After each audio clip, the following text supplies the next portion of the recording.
or to look for a job.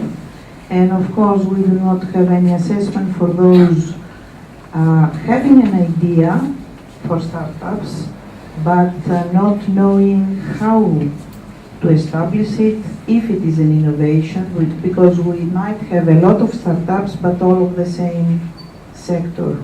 Thank you. I would like your comments on that. Thank you. I hope I can recall them. Temporary employment agencies, I should have mentioned actually, I am a great fan of them, I have to confess. I've looked at them in some detail a couple of years ago. I went to their conference, in fact, to see how they operate. Contingency work, they're called. No, I think they're great in increasing the flexibility of the labor market, in directing people to different jobs, and then the young person, or anyone in fact, working with them, has it as a fallback to come back to them and say, that's not the kind of job for me, I go to another. It's a way of increasing the flexibility of the labor market, in fact. It's a way of providing both a stepping stone and also regular work for people who might prefer that kind of job. So maybe I should have mentioned it actually. We should emphasize this increase because there is let's say, a bad connotation with temporary, because we often confuse it with precarious work. And I think the people of your caliber should emphasize it. I should have said more. Now, the European Union directive, I mean, on balance, I support it. As you might know, the country that has biggest penetration of these agencies in Europe is Britain, and instead against the European Union directive, because of the clause that after 12 weeks with the contingency, if a worker has been for 12 weeks and employed for 12 weeks through an agency, then that worker should. The other things you mentioned are really things that we understand is that things that are not taking place in Greece. But what I would say is that you should move very fast and do all those things. You don't provide this, especially the information thing. What you are saying is what I was calling get people ready for work. But this doesn't happen here. There's no instruction, no guidance as to where they might be applying. That's very cheap. And all that needs is some good organization in public employment services. And the peers should get organized and do it. I mean, there's no excuse. And a collaboration with this private employment services? The public, in collaboration with private, I would also support that. I mean, once again, I mentioned Germany as an example. Part of the reforms that took place before Merkel was to introduce the private employment agencies and cooperate with the state, and that's proved a success, in fact, in the labor market. You see, it's a lot cheaper to perform that role than the subsidization role. All it needs is no bureaucracy. It's sort of an efficient public employment service. And there are guidelines how to run that through the PS, the Public Employment Service Union, and the European Union is providing that guidance, in fact. Now, on the businesses, I know what you're telling me about the startup business, which is what the colleague on the table was telling me yesterday in private, that there is no guidance to where they go, and they all go into the same sector. They crowd out the existing ones. Say you open a small neighborhood restaurant, and then you simply take customers away from the other small neighborhood restaurant. You don't get people to eat more. Again, there should be screening as to what the money is given for, because there are limited funds, and there should be allocation of those funds. There should be, I hate to use the word planning because it's so old-fashioned, but there should be some guidance as to what the Troika calls the next business model. That's what they've always been telling us in Cyprus, that you have to find a business model. Banking will no longer do. So if your next business model is going to be tourism expansion or ICT or or agricultural expansion, you should give preference to starting businesses in those sectors. There should be a kind of business model for the country. Thank you.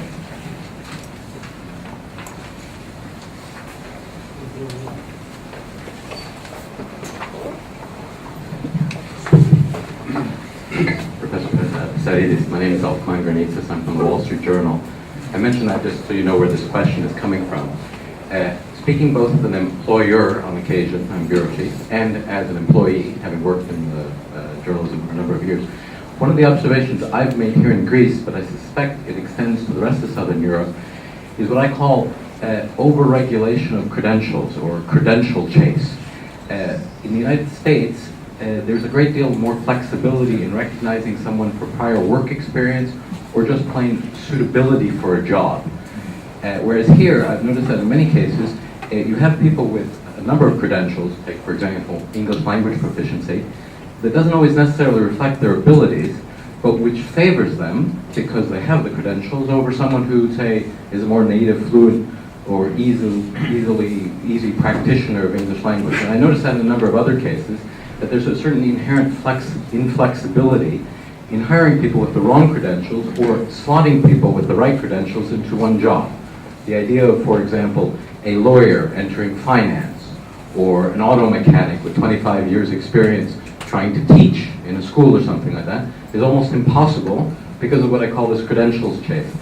It's my impression, and I was just wondering if you would weigh in if you think that that is an impediment to labor turnover in Greece and in other countries in Southern Europe.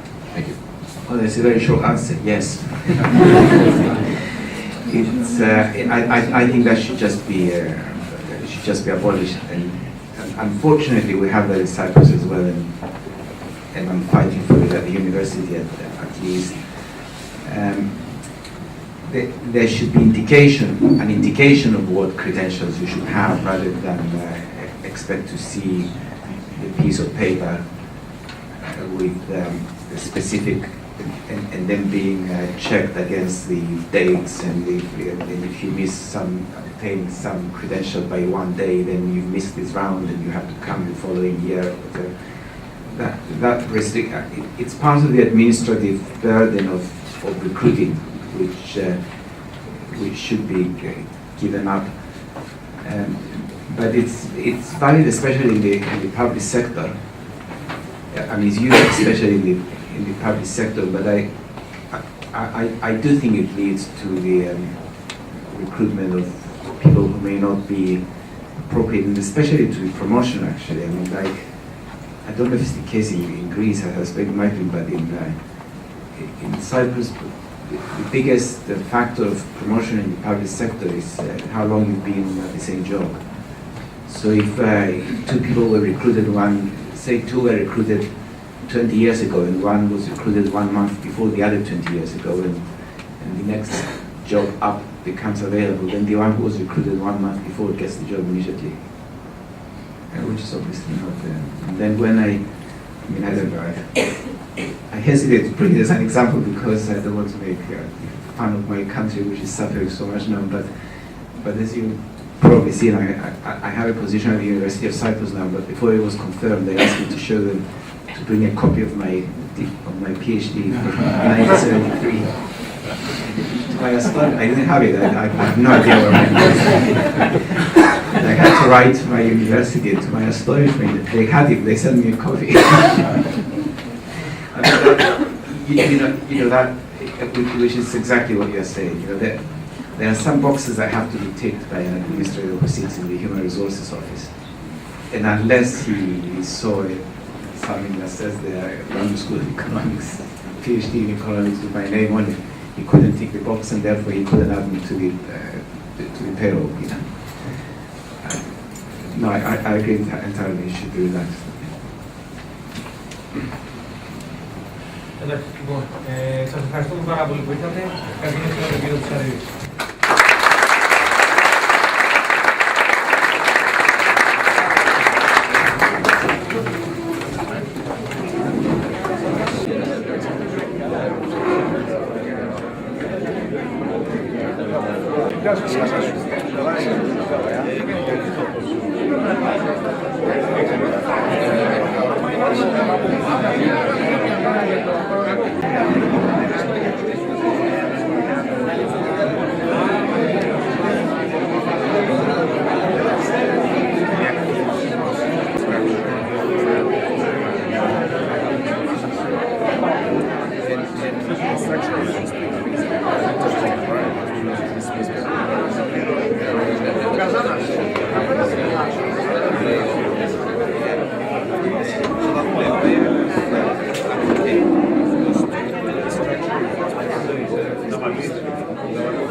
Μεγάλη μας χαρά.